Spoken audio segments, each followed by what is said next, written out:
Capítulo 26, onde se prosseguem as sutilezas de enamorado que fez Dom Quixote na Sierra Morena.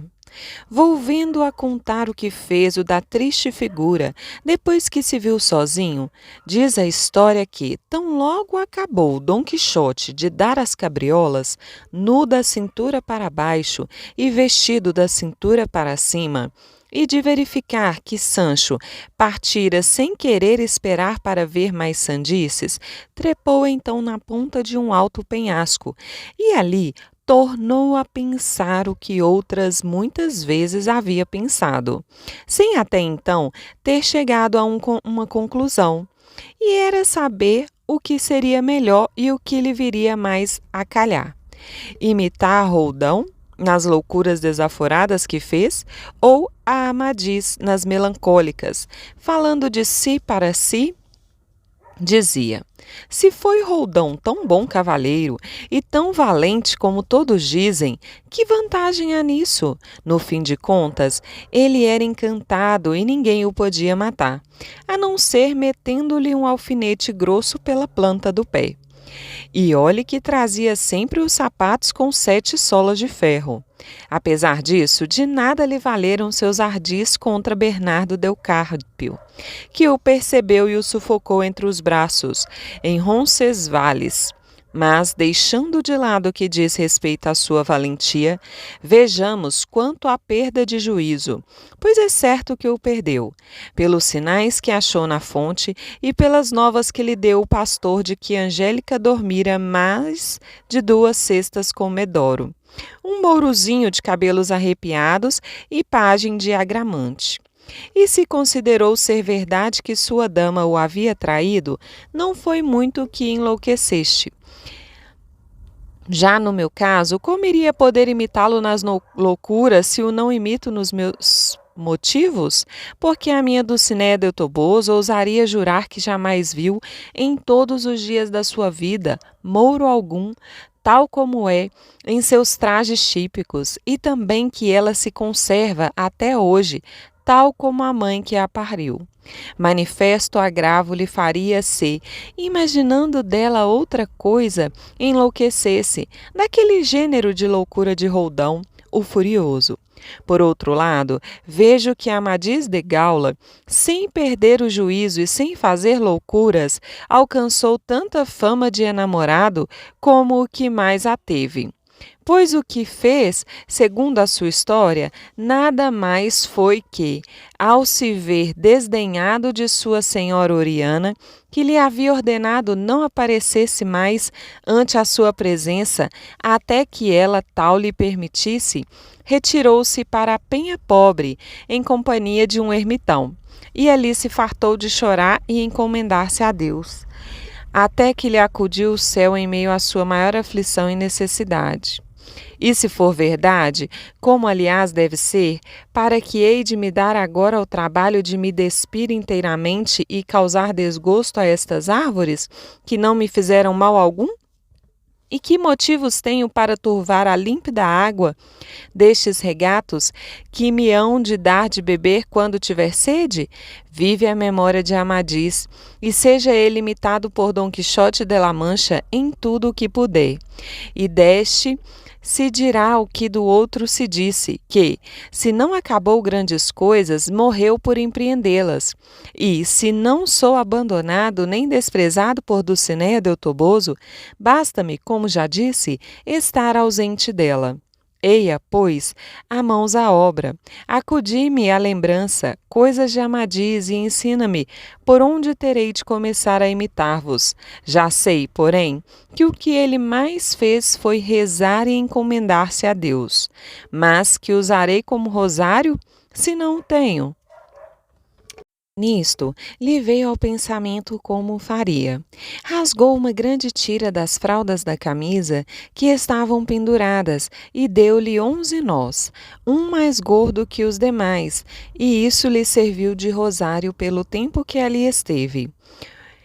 E nele rezou 1.000.000 de ave-marias. O que muito o fatigava era não achar por perto outro ermitão, com quem se confessasse e consolasse. Assim, entretinha-se passeando pelo prado, escrevendo e gravando nos troncos das árvores e na areia fina muitos versos, todos bem de acordo com sua tristeza, e alguns em louvor de Dulcinea. Mas os que se puderam achar inteiros e ser lidos depois que o encontraram, ali não foram senão estes que se seguem. Árvores, ervas e plantas, que aqui neste sítio estais, tão altas, verdes e tantas, se de meu mal não zombais. Escutai-me as queixas santas, a dor não vos alvorote. Por mais atroz, dura e feia, pois, por pargar-vos o escote, aqui chorou Dom Quixote. Ausências de Dulcinea del Toboso.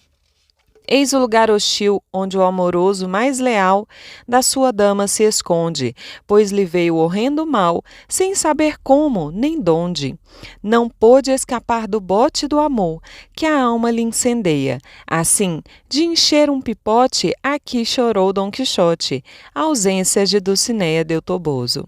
Procurando as aventuras por entre as ásperas penhas, maldizendo entranhas duras, que entre fragas e entre brenhas, achou triste desventuras. O amor tratou a chicote, não com macia correria, e, ao fustigar-lhe o cogote, aqui chorou Dom Quixote, ausência de Dulcinea del Toboso.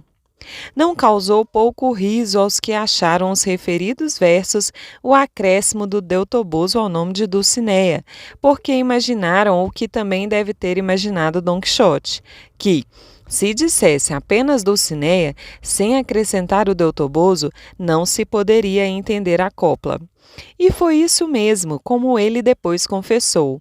Escreveu muitos outros versos, mas, como já foi dito, não se puderam tirar a limpo, nem inteiros, senão os destas 3 coplas.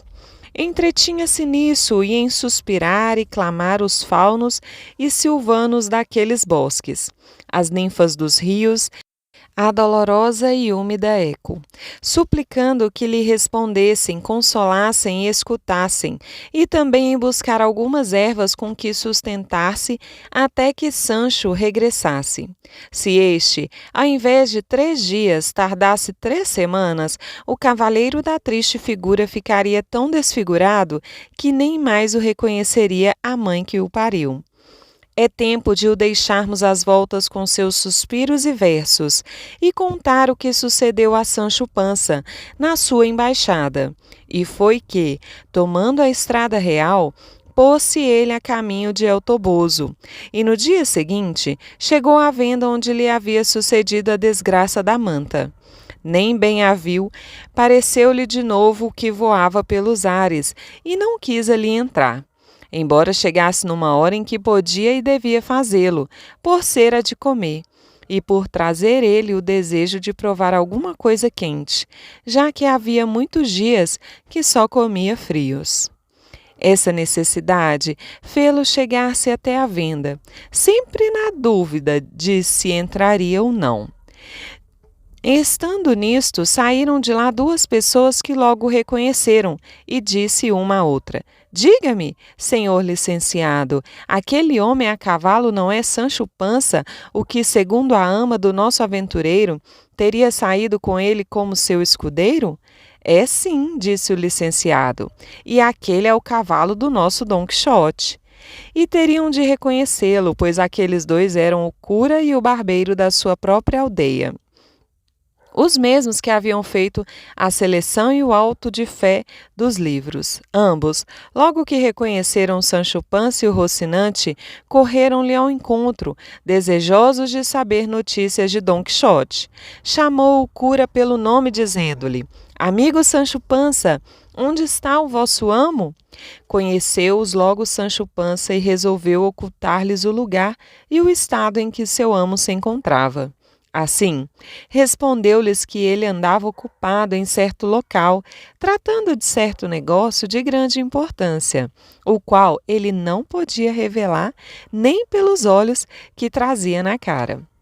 Não, Sancho Pança, não, disse o barbeiro. Se não nos dizeis onde ele está, teremos de presumir, e aliás já estamos presumindo, que vós o tereis assassinado e roubado, de vez que vindes montado no seu cavalo. Na verdade, tereis que nos levar ao dono do rosim, senão ireis ver.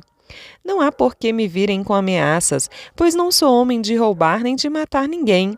A cada um que o mate o destino, ou Deus, que o fez. Meu amo está fazendo penitência no meio destas montanhas, por sua livre e espontânea vontade.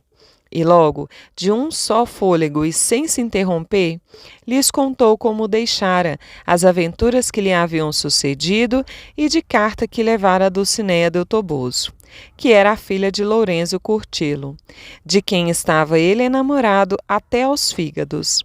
Os dois ficaram admirados do que lhes contava Sancho Panza e, embora já soubessem da loucura de Don Quixote e do gênero dela, sempre que ouviam citá-la se admiravam de novo. Pediram a Sancho que lhes falassem da carta que levava a senhora Dulcinea del Toboso.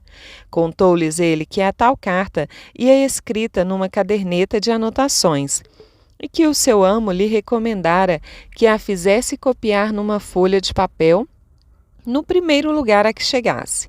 Pediu então o cura que lhe mostrasse que ele a copiara com muito boa letra. Meteu Sancho Panza a mão no bolso buscando a caderneta, mas não a achou, nem podia achar, mesmo que a estivesse procurando até agora, porque havia ficado com ela Don Quixote e não lhe havia dado, nem ele se lembrara de pedi-la. Vendo Sancho que não achava o caderninho, tomou-lhe o rosto uma palidez mortal. Tornou a palpar aflitamente todo o corpo, tornando a verificar que não o encontrava. Então, sem que nem mais, se foi às barbas com ambas as mãos e arrancou metade delas. Depois, com a mesma rapidez e sem cessar, se deu meia dúzia de murros no rosto e no nariz, banhando-se todo em sangue. Vendo isto, o cura e o barbeiro lhe perguntaram o que lhe havia sucedido, que tanta aflição lhe causava. Que me podia ter sucedido, respondeu Sancho, senão perder num instante, de uma mão para outra, 3 burricos, que cada um valia para mim um castelo? Como assim? Replicou o barbeiro. Perdi a caderneta de anotações, respondeu Sancho, na qual vinha a carta para Dulcinea e uma cédula assinada pelo meu senhor, através da qual ele ordenava que sua sobrinha me entregasse 3 burricos, dos 4 ou 5 que tinha em casa. E, com isso, lhe contou a perda do russo. Consolou o cura, dizendo-lhe que, quando encontrasse o seu senhor, este haveria de revalidar a ordem de entrega, fazendo-o dessa vez em papel, como era uso e costume, porque as que se faziam em cadernetas de notas jamais se aceitavam nem se cumpriam. Isso consolou Sancho, e ele disse que, sendo assim, não iria ficar muito triste por haver perdido a carta de Dulcinea, porque a sabia quase de cor e poderia ditá-la quando e onde quisessem. Dizia, pois, Sancho, pediu o barbeiro, que depois a transladaremos.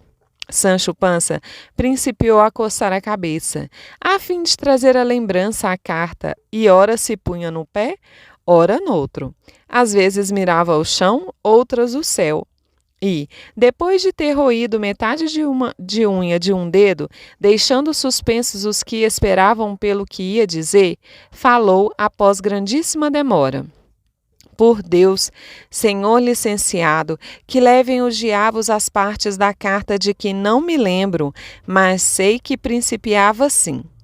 Alta e sensaborona senhora. Não deve ter dito sensaborona, disse o barbeiro, mas sobre-humana ou soberana senhora. É isso mesmo, fez Sancho. Depois, se mal não me recordo, prosseguia. Se mal não me recordo, o chagado e falto de sono e ferido beija as mãos de vossa mercê, ingrata e muito desconhecida formosa. E dizia não sei mais o que acerca da saúde e da enfermidade que lhe desejava, e por aí afora, até que assim terminava. Vosso até a morte, o cavaleiro da triste figura. Gostaram bastante os dois de ver a boa memória de Sancho Pança, louvando-o e pedindo-lhe que repetisse a carta mais 2 vezes, para que também eles a guardassem de memória, a fim de copiá-la a seu tempo. Repetiu-a Sancho umas 3 vezes e outras tantas voltou a dizer 3.000 disparates.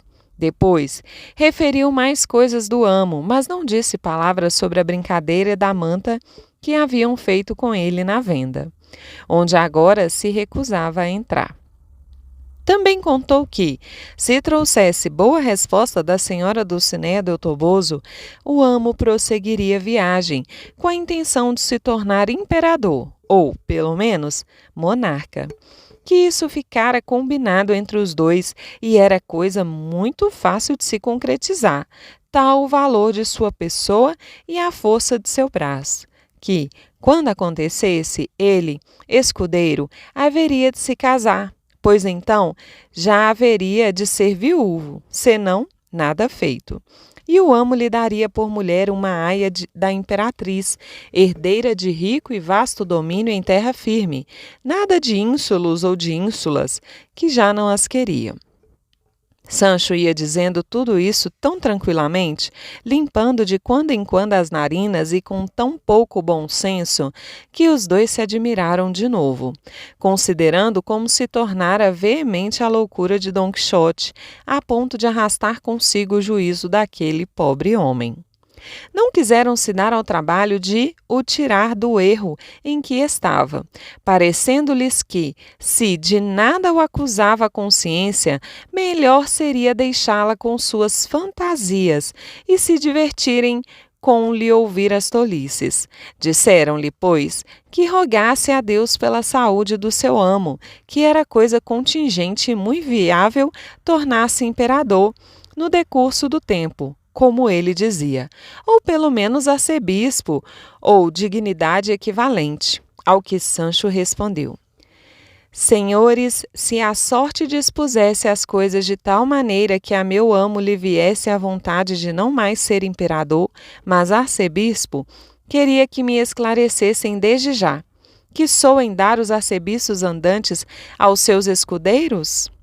Sou em dar-lhes, respondeu o cura, algum benefício, simples ou curado, ou alguma sacristania que lhes propicie uma bela renda fixa, afora o pé de altar, que se costuma avaliar noutro tanto. Mas para isso será preciso, replicou Sancho, que o escudeiro não seja casado e que saiba ao menos ajudar missa, e, se assim for, infeliz de mim, que sou casado e não sei nem a primeira letra do ABC, que será de mim se meu amo enfiar na cabeça de ser arcebispo e não imperador, como é uso e costume dos cavaleiros andantes? Não vos preocupeis, Sancho amigo, disse o barbeiro, que nós outros rogaremos ao vosso amo e o aconselharemos e até lhe faremos ver que se trata de um caso de consciência, para que seja imperador e não arcebispo, o que até lhe será mais fácil, visto inclinar-se ele mais para valente que para clérigo. Assim também me pareceu, respondeu Sancho, embora deva dizer que para tudo tem meu amo habilidade. O que penso fazer, de minha parte, é rogar a Nosso Senhor que o leve a lugares onde ele melhor se sirva e onde melhores mercês me faça. Falais como sensato, disse o cura, e o fareis como bom cristão.